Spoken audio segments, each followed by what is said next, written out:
আমরা যারা মূলত বাইরে চাকরি করি, আজকে একটা বাস্তব জিনিস দেখাই। দেখেন, 1 বিঘে জায়গা ফুল না, একটা পুকুর।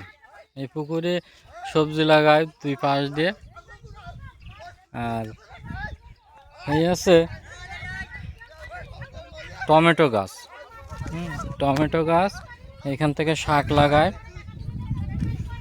এই আছে টমেটো গাছের যখন যে ফসল সেই ফসল লাগায়। এই আছে টমেটো লাগাইছিল এই ফসলে, টমেটো গাছ শেষ, এখন অন্য আর কিছু লাগানো হবে।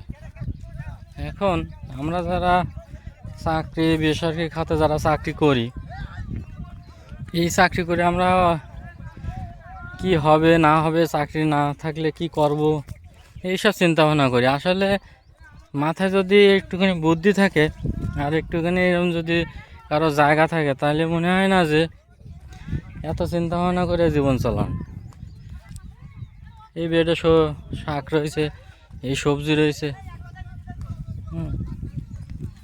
কত সুন্দর একটা প্রকল্প, এত সুন্দর একটা ক্ষেত। এই ক্ষেতে না হলে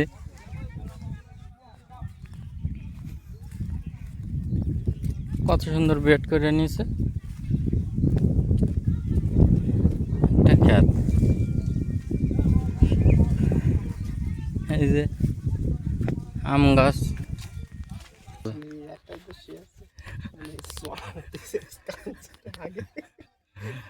কি কর, হ্যাঁ সেটা কথা আছে, একবারে বলে দিলে যে আমি নাড়াইনি।